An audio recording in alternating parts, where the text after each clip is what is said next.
Well, I try to be careful and not involve people in these disputes unless it's really, really necessary. So apologies to Nicole because I would assume allowed this message and Marilyn did get the approval and we have to use it because it does go to Mitch's credibility. So if you haven't been following the recent events, let me just do the quick backdrop. Essentially, Mitch is a Hollywood guy. He was a director. He did propaganda films for Scientology. He got out recently. He's been exposing Miscavige and sharing, I think, some pretty valuable information. But he's an ally of Mike Rinder's. He's friendly with Mark Headley and Claire Headley. And we're going to get to that immediately. So Marilyn, I want to stress, Marilyn was not in Scientology. She is traumatized. She did have a cult experience, but not with Scientology. She's allied with Aaron growing up in Scientology and a lot of people on that side. So Marilyn shared a lot of messages from Mitch, which is questionable to do that, but it's been done. So now we're in the end game of that. Okay, so what was the big problem? Well, the accusation that Marilyn gives was frankly kind of weak, but let us hear her speak about what was the... That's just mean. That's just mean and evil. And I'm not joining a cult. And you know what? I wouldn't join his cult. That's why he's pissed, because I wouldn't listen to him.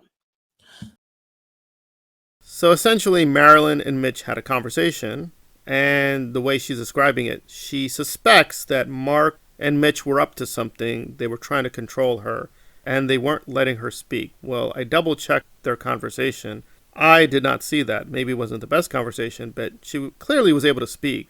And the idea that Mitch was shutting her down all the time, and he was, quote, hogging the conversation, I don't see it. It kind of went both sides all over the place. But now let's get to the bombshell, where I think it go either way.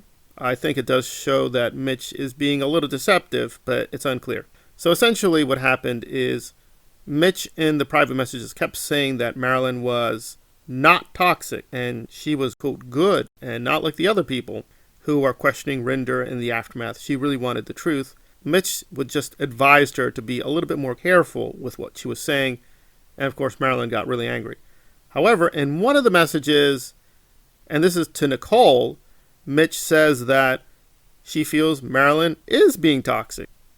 So that's very, very suspicious. So was Mitch lying to her? Not necessarily. It could be from their interactions. Mitch concluded, okay, I tried to persuade her not to be toxic, but now I label her as a toxic person. It's still very, very suspicious. However, there is kind of a silver lining, which I think Marilyn unfairly did not emphasize, which is that both Aaron and Mitch have had friction. I think one of their conversations is now world famous for being one of the worst internet discussions of all time. I am not distorting it. It was a horrifically bizarre interaction they had, and it just went on and on and on. And they tried to talk to each other again, but it also went nowhere. I don't know. They just got off on the wrong foot, and from then on, it's just been really a horror show, at least their internet discussions. However, in real life, Mitch did join the protest at Hollywood, and he and Aaron interacted, and apparently, they hugged. So then when I found out Aaron was there, I thought, oh, great, this would be great. I'd love to walk up to him and say, hey, great, dude. I mean, we've talked a lot. It's great to meet you in person. Hey, I brought handouts. Here's one, blah, blah, blah. And we had a nice little interaction, and that was great. And we saw a little side hug going on. That's good. Yeah, I know that was him. So, good news. Apparently, in real life, Aaron and Mitch did meet. They hugged. They exchanged words. And maybe it's over. Maybe it's not. Given the current drama, I would assume the obvious. Mitch is not welcome in Aaron's group. So, Mitch may not be going to their protests anymore. It is what it is. Yeah, probably Aaron is more comfortable. What do you mean? You didn't hug?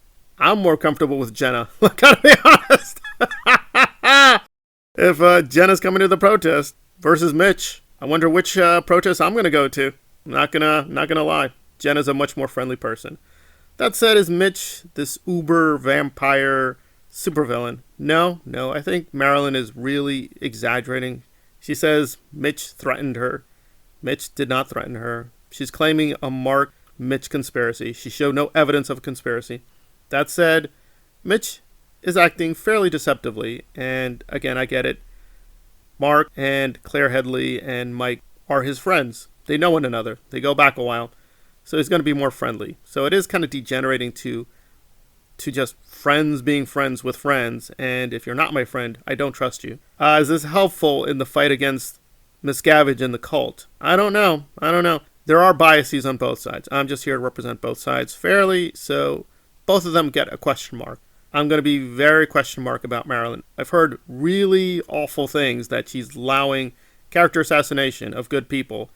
I'm going to wait for more evidence, but that is not good. Why are you doing that? So both sides have a lot of question marks.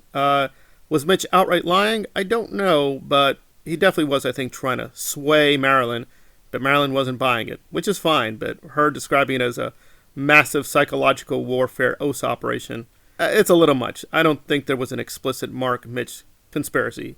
There's the just obvious, they like one another and they're helping one another, which we knew about that already. But now we have it for the record, and there we are. But a massive OSA conspiracy, I'd say that charge that Marilyn gave is fairly weak. But again, we now know some things we didn't know before. I think the price was a little bit too high, but that is my opinion.